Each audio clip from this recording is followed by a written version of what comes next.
नमस्कार। बिहार सरकार के कुछ फैसले हैं इस बार बजट सत्र में लिए गए हैं और ये सबको पता होना चाहिए। देखिए, सबसे पहले तो खबर ये है कि बिहार सरकार का खजाना भी खाली है। बजट बना दिया गया लेकिन खजाना के बारे में कहा जा रहा है कि खाली है। लेकिन जो योजना है इसको समझिए। बिहार सरकार का एक योजना है जनगणना कराने का। एक बार जो हुआ है लेकिन फिर से होगा और ये मई से शुरू होने जा रहा है। इसके लिए बजट भी अलॉट कर दिया गया है, मतलब निकाल दिया गया है कि इतना खर्च होगा, बजट उसके लिए अलग होगा।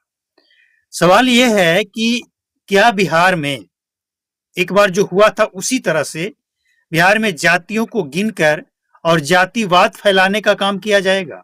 देखिए, जाति जनगणना होना चाहिए लेकिन जो आंकड़े होते हैं ना, डेटा, इसे सार्वजनिक नहीं करना चाहिए।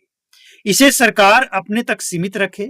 जिस विभाग को, जिस डिपार्टमेंट को डेटा की जरूरत हो उस डिपार्टमेंट को डेटा दीजिए, लेकिन वो डेटा लीक नहीं होना चाहिए कि बिहार में किस जाति में कितना परसेंट लोग हैं, मतलब परसेंटेज क्या है।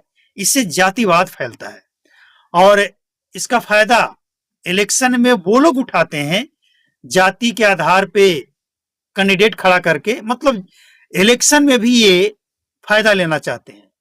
तो मेरे हिसाब से जाति जनगणना हो लेकिन कमजोर और उन परिवार, उन जातियों के फायदे के लिए जाति जनगणना हो जो बिहार में अभी भी पिछड़े हुए हैं, जिनको सहायता की जरूरत है, ना कि जातिवाद के लिए और राजनीति लाभ के लिए। सबसे बड़ी बात, राजनीति लाभ के लिए ये काम बिल्कुल नहीं होना चाहिए। और दूसरी बात कि बिहार में एक बार फिर से जमीन सर्वे का काम जोर पकड़ने वाला है अप्रैल से। मतलब जो वंशावली के आधार पे बंटवारा होना है, हालांकि इसके लिए कानून सरल बनाया गया, लेकिन वंशावली में अभी भी थोड़ा सा प्रॉब्लम है। वो प्रॉब्लम ये है कि बेटी का बुआ का नाम वंशावली में होगा और उनसे आपको एनओसी देना होगा लिखवाकर कि हमें कोई एतराज नहीं। ये जो समस्या है ना, बहुत बड़ी समस्या है, इसमें भी बदलाव होना चाहिए।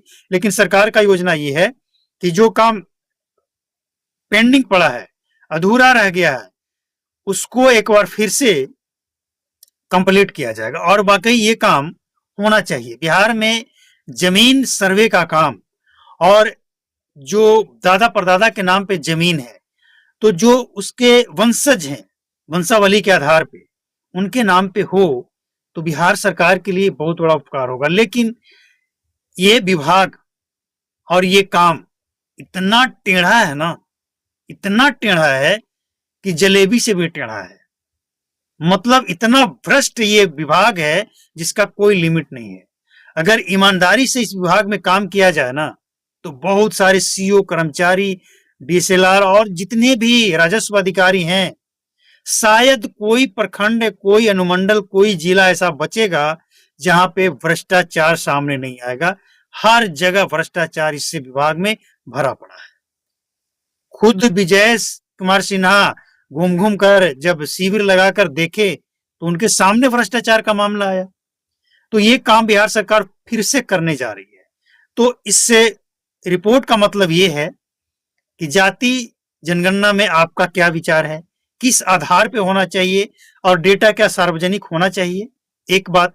दूसरी बात, बिहार सरकार का जो जमीन सर्वे और जमीन उनके, मतलब जो असली हकदार है उनके नाम पे करने का जो ये प्लान है, ये जमीन पे आए, इसके लिए आपके पास क्या सुझाव है?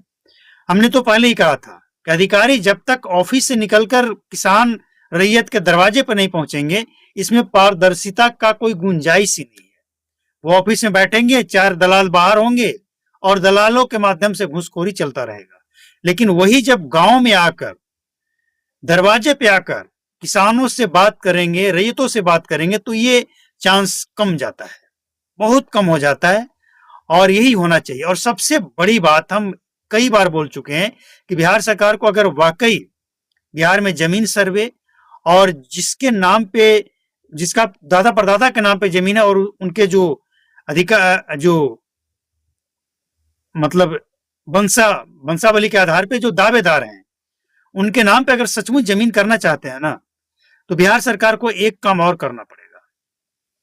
कुछ कागजात रैयतों के पास जो नहीं है, जो अनुमंडल में या जिला में या प्रखंड में कहीं भी चले जाइए, नहीं मिलता है। ये जमीन का पेपर अगर कुछ नहीं है, चाहे वो खतियान हो, केवाला हो या किसी भी तरह का पेपर हो, अगर रैयत के पास नहीं है तो रैयत को नहीं कहा जाए कि आप ढूंढ कर लाइए।